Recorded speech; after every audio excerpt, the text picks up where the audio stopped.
This video is making me blush. Intimacy and astrology. If you want to know about your sexual needs, this video is for you.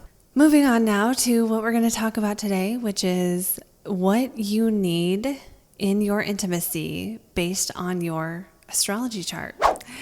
Today we're talking about the 8th house, which is the intimacy that comes after a long-term relationship. There is another house where sex goes in the astrology chart, and that is the 5th house.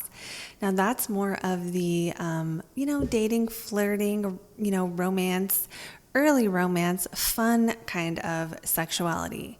The 8th house is more like the deep intimacy needs. Now, sometimes these can be connected, but sometimes they can be different, depending on the person. So what we're doing today is I'm going to tell you the meaning of the different signs on the cusp of the 8th house and the planets in it. In this video, we're going to do the sign and the planet at the same time because they have the same meaning. Remember, if you have a planet in that house, the planet takes over. So if you don't resonate with the sign on the cusp of that house, look to see if you have a planet there. If you have a planet there, then that planet's energy will take over the energy of the sign. If you have Aries on the cusp of your 8th house, when it comes to your deep intimate needs, you need to be active, you need to be able to take charge, you need to be provocative, you need to be confident, and you need to get what you want. Aries or Mars in the 8th house, tell me below if that's true or not. Because Mars, wherever we have Mars is the planet of the warrior. So you put that in the 8th house, you put it on the cusp of the 8th house, you might be a warrior in bed, but you may not totally feel like that because, our needs in relationship and sexuality, they're going to combine, right? So if you have like Saturn somewhere nearby or aspecting Mars, well, you may be more reserved about who you're a warrior with. Just because we have a need in a house doesn't mean we are letting ourselves have that need. We have things like social conditioning. We have other things. So back to Aries on that 8th house cusp. You need to take charge of your own sexuality. That is what you need. So that is what your definition is. And let me know if that's true, you guys. Moving on to Taurus. If you have Taurus or Venus on the cusp of your 8th house or Venus in the 8th house, you need sensual pleasure. Taurus is an earth sign. It's all about receiving. And so we're talking massages. We are talking touch being your love language. We are talking when you are with a partner, you just want to touch them when you show them you love them. Touch in all forms.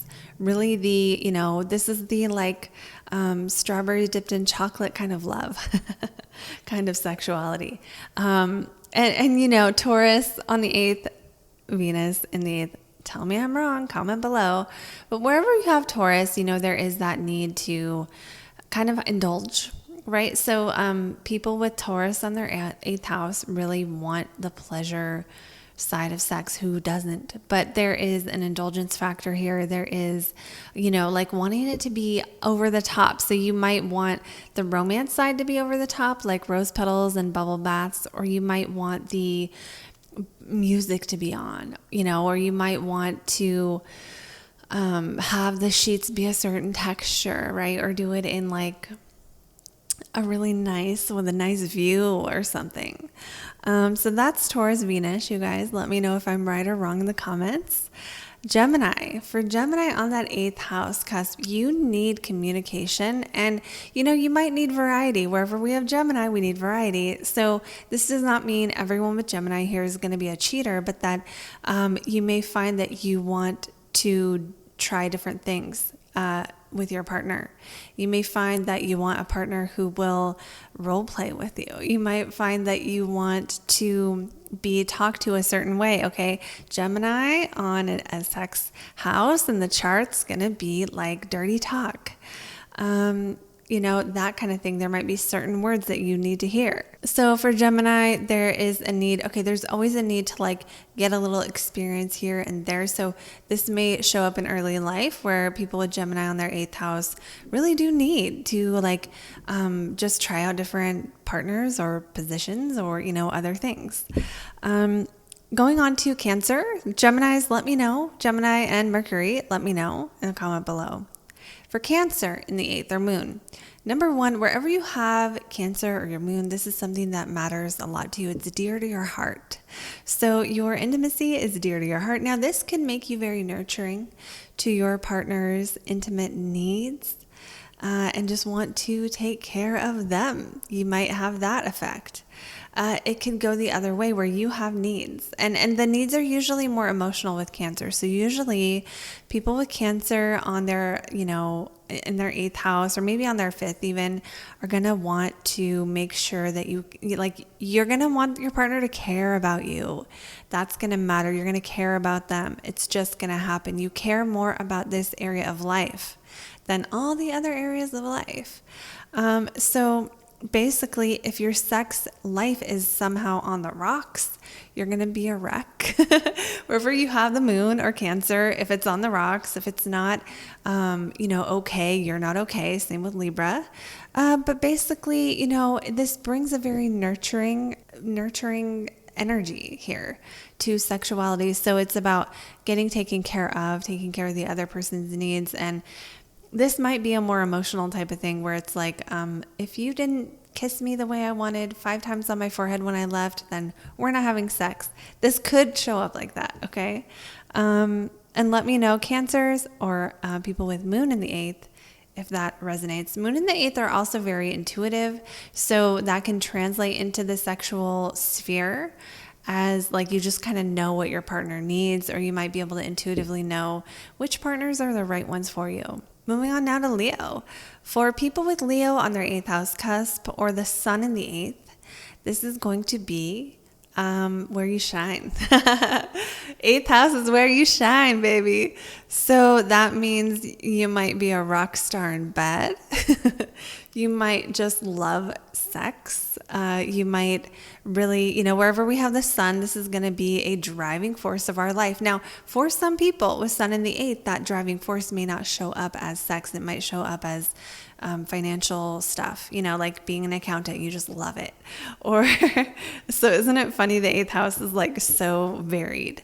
But for many, that sun in the 8th, it's like where you have a lot of life force energy, vibrance, right? So I would think that someone with sun in the 8th would be quite, perhaps have stamina, like a lot of energy. You might feel energized when you have sex. You might need a partner who wants to see you perform. You might want to show off in the bedroom. You might like dancing or wearing certain things, or like, just putting on a show of some kind with Leo there. And Leo tends to be generous, where we have the sun, we tend to be generous. So that can show up as being a generous lover. Not always, because Leo can also be, and the sun is like what we want. And so we can be a demanding lover too. It can go either way. But sun in the 8th, you're going to need some kind of, like attention, if that makes sense. If your partner isn't paying attention to you sexually, that's a no-go. Like that's a thing that Leo on the 8th or sun in the 8th needs. Moving on now to Virgo. Leo and sun people in the 8th house, comment below, let me know if that resonates. So Virgos. For Virgos, and this is Mercury again, so you guys with Mercury can watch it twice.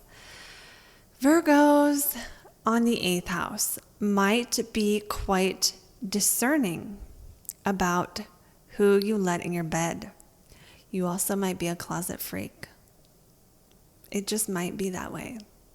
Because Virgo, okay, so one way this can express is being really, really, really not sure about going all the way with someone until you can see it makes sense. Okay, like you have to see it as practical, realistic to you.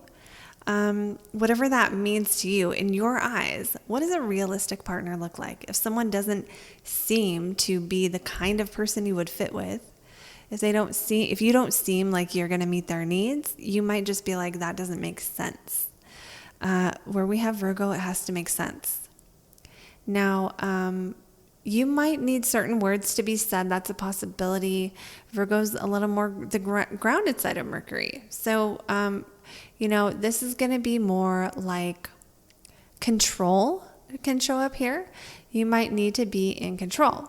Now, this isn't the same as the Saturn type of dominating control. This is not a need to dominate. This is a need to be like, babe, you have to have 3 pillows or I'm not doing it. Or like, stuff like that where you might want to schedule it in. Sometimes people with Virgo on the 8th will want to schedule it. Like it has to be planned ahead of time.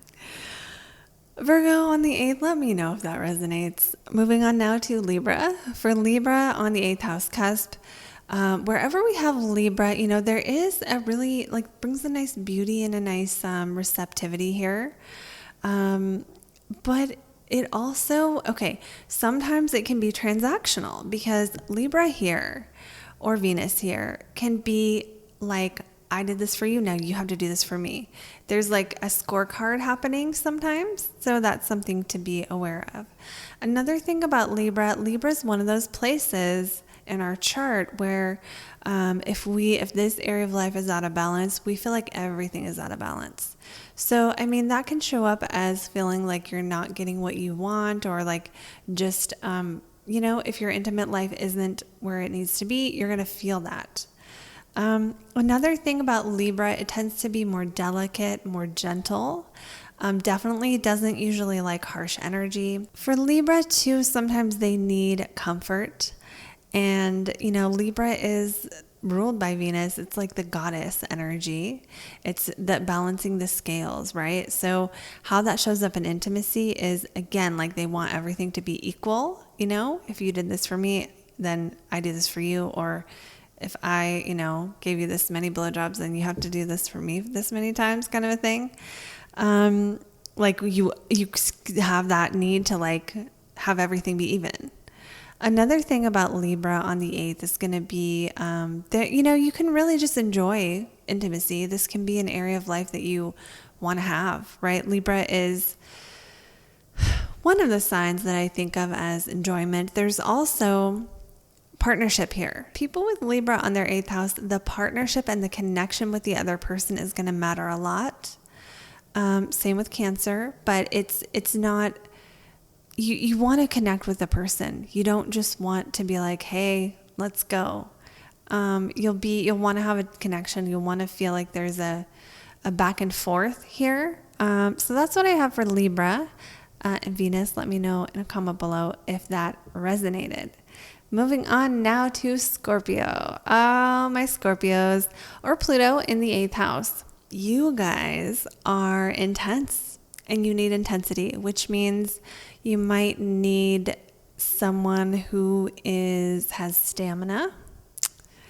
You might need every single time to be like a death and rebirth because that's Scorpio energy. So you might need a partner who can really go to the depths with you. Now, another thing about Scorpio on relationship houses, people with Scorpio here need a sort of ride or die. I'm in this with you forever. We're connecting to the depths of our souls, and not heaven or hell can tear us apart. Sometimes Scorpio people with Scorpio relationship placements actually merge with their partners through trauma. Not like trauma bonding, not like unhealthy, like traumatizing each other, but it's like almost like if your partner had a horrible thing happen while you were with them. It's not like you get off on it kind of a thing, but like you like being the one who can be there for the person. And there's almost maybe a need to be there for someone on such a deep psychological level if you have Scorpio or Pluto in the 8th. There's also the transformational element of Scorpio and Pluto. This is where you are always going to want to transform and expand. So you're always going to want new layers of information, new layers of experience, to keep being reborn over and over and over when it comes to sexuality and intimacy. So this is like I wouldn't say you're not supposed to. I would say that is a need for you. So moving on now to Sagittarius. If you have Sagittarius on your 8th house cusp, then, okay, this is where you want to always expand. And this is if you have Jupiter here too. This is good, right? Because Jupiter makes everything better. So it doesn't always mean you start off with like amazing sex life or you never have bad sex, but that Jupiter tends to, even if something isn't perfect, make it even better than it would be. So there's that. This could be you. You are like, it makes you better at intimacy. Jupiter in the 8th or Sag on the 8th house cusp can be well endowed. Also, this is where you need to grow and explore and expand. So there's definitely a feeling of conquest, definitely a feeling of chase and wanting to like, not always just like catch the person as much as like continue going on a journey, continue having a new perspective. Some people with Sag or Jupiter here will really have a thing for foreigners, and they will always want to be with a different kind of person, or right, like notches in the belt probably matter for Jupiter or Sag on the 8th. So let me know, guys, if that resonated. And moving on now to Capricorn. If you have Capricorn on your 8th house or Saturn in the 8th, there's a few ways this can show up. One way is it can cause a block. Saturn can cause blocks. If there is a Saturn block, it can be overcome. But many people, wherever Saturn is, they get better with age. So keep that in mind. But basically, in early life especially, people with Capricorn or Saturn here may not have very many intimate partners, or it may take some work to get into a deeper connection with you. So that is a normal thing for wherever we have Saturn or Capricorn, is that in early life, that area feels blocked. Now, there are many things that can cause an intimacy block. Some of them are worse than others. So different people watching this, oftentimes, Saturn in the 8th, that's going to be trust issues. Oftentimes they started in childhood. Oftentimes there's, family that weren't good to you, or a lack of something that happened, like a parent wasn't there, or usually there's something in life that gives you a reason not to trust. And that makes it harder to open up to people, especially on a sexual level. Now, that does not mean people with this placement aren't sexual. Sometimes they're very, very sexual. But sometimes there's still this feeling of not being able to go all the way or open up all the way with someone. Like you can still do all the things, but the feeling of really like merging with someone while doing the act, that might be a lot harder for people with Capricorn here or Saturn here. And sometimes, and not always, but sometimes this is why people with this placement end up owing a shitload of money in their divorces, because of that inability to let the person in all the way, which ends up unintentionally causing resentment down the road. So that being said, that is maybe not everyone, test it and measure it. Let me know Capricorn on the 8th or Saturn in the 8th, if that makes sense. Also for you guys though, I think, this one can have endurance, right? Saturn can be endurance. And also remember, wherever you have Saturn, you can become a master at. You can become great at, okay? So you have the potential for greatness if you are willing to do the work, and I'll let you figure out what that means. So moving on now to Aquarius on the 8th house or Uranus in the 8th. If you have Aquarius on the 8th, you don't want just anybody coming into your bed. They might need to be a little bit weird, because Aquarius makes things weird. This does not mean you're going to be super weird, although maybe you have some weird little quirk that needs to be satisfied. That's a possibility. Another possibility is that you only will get intimate with people who, like they're not mainstream, or you want to do things that are not mainstream, or you want to live off grid with someone, or you want to, Aquarius can be a few things. It can be that the higher mind, right? So some people with Aquarius on the 8th are going to need a serious mental connection with someone to really know that they see the vision of the future you have in order to even begin thinking about getting intimate with them. You could also find that you know, especially with Uranus here, I feel more that you may just have that love at first sight kind of vibe with people where you just know, like you meet them, you see them, and you know that they're like the right person for you, or that they're the right, I don't know. You just, Uranus is an on and off switch. So it can do this with your sexuality, where this is how you are with it, where you're like, bam, okay, I'm on, and then bam, off. Or it can be like in your life, partners come in, bam, they just come in like a light switch, like a lightning bolt, and then they leave like a lightning bolt. Doesn't mean that everyone with Uranus here always has someone leave, but just that the leavings that happen, the endings that happen, are going to probably be more like sudden and like when you know, kind of a thing. So that is what I have for Aquarius and Uranus.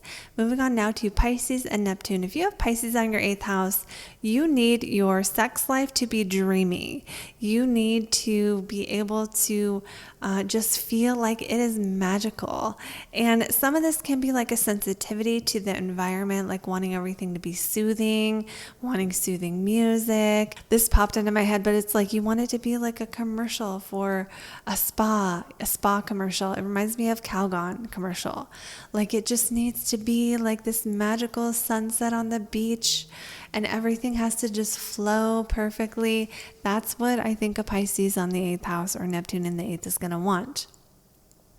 One challenge with Neptune in the 8th house is Neptune can bring deception wherever it is. So sometimes people with Neptune here, Pisces here, wherever we have Pisces, we can struggle with having rose-colored glasses, having this feeling like we have this dream, this ideal that we're connected to. We want this ideal partner, and then it's sort of like the bubble bursts when we meet actual people in real life. So sometimes the thing that Pisces on the 8th or Neptune in the 8th has to remember or learn how to accept, I guess, is that it's not always like a Calgon commercial, and that it's not always going to be that dream. Reality doesn't always give you a walk on the beach. Sometimes you get stuck in the desert, and are you going to just hate everything, or can you accept that not everything happens not everything in life lives up to the fantasy. So fantasy could be a theme here for Pisces on the 8th too, in some way or another.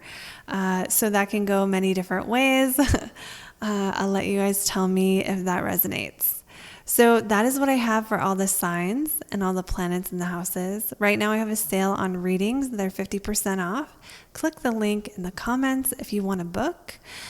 We can talk about more of your needs. And there's so many needs. Every single planet in your chart can be interpreted from the perspective of what you need in sex and relationships. So if you want to do that with me or any other kind of reading, click the link and we can do that. And don't forget to subscribe so you get access to all my lovely videos, this whole series on sexuality. And let me know in a comment below if you have a suggestion for a video about sex, sexuality, or astrology, and anything around relationships and love that you want to know, because I am going to make the next batch of videos based on your guys' feedback. So thank you all for watching, liking, commenting, sharing, and subscribing. All the love you send my way, and I will see you all in the next video.